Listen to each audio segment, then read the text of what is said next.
Você já ouviu falar nas técnicas de SPML, PERCS ou fibrotomia no tratamento da paralisia cerebral? Elas têm se popularizado nos últimos anos, especialmente em redes sociais e em conteúdos voltados para pais e cuidadores. Mas será que essas técnicas são realmente seguras?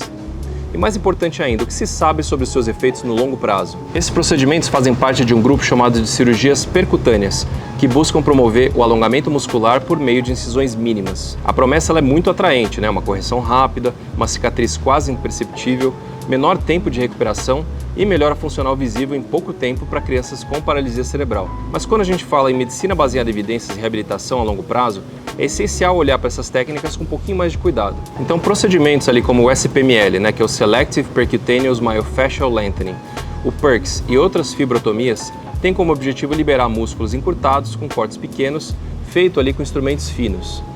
Os músculos mais comumente abordados são o tríceps sural, que é o da panturrilha, e os isquiotibiais, na parte posterior da coxa, justamente aqueles mais comprometidos ali pela espasticidade e pelos encurtamentos. Essas intervenções elas costumam ser feitas de forma rápida, com internações curtas, que frequentemente são divulgadas como umas alternativas menos invasivas às cirurgias convencionais. Nos últimos anos, vem saindo alguns estudos mostrando mesmo uma melhora funcional no curto prazo, ou até 1-2 anos após a cirurgia. E a gente também vê relatos positivos que vêm das pessoas que desenvolveram ou realizam esses procedimentos, ou então de canais que são voltados ali para o público leigo, que levantam um alerta ali sobre a qualidade dessas informações. E claro, é verdade que alguns pacientes apresentam melhora no curto prazo, eu já vi isso na prática clínica, especialmente ali no ganho de amplitude de movimento e na funcionalidade.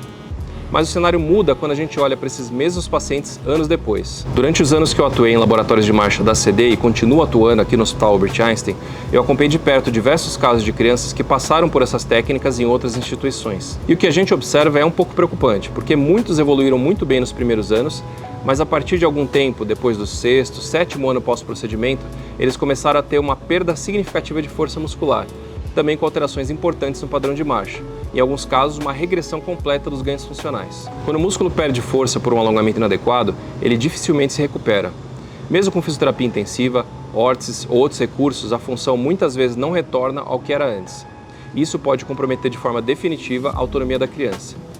E a explicação é simples: alongar um músculo de forma abrupta, sem respeitar sua anatomia, biomecânica e função, pode comprometer a sua capacidade de gerar força e estabilidade, e um músculo fraco não consegue sustentar o corpo com qualidade. Hoje já sabemos que alongamentos excessivos em músculos como o tríceps sural e os isquiotibiais, principalmente em crianças com diparesia ou tetraparesia, podem realmente trazer mais prejuízos do que benefícios. E por isso a abordagem atual tem sido cada vez mais cautelosa e individualizada. Normalmente a gente opta por estratégias baseadas em evidências que combinam uma análise detalhada da marcha, avaliação do crescimento ósseo, correções ortopédicas quando necessário e apenas em casos específicos uma liberação muscular, sempre com planejamento rigoroso e controle no intraoperatório.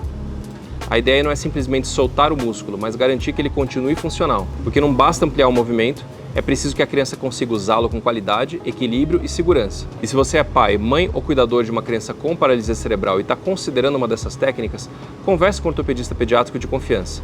Busque opiniões embasadas, com olhar para o futuro e não apenas para o resultado imediato.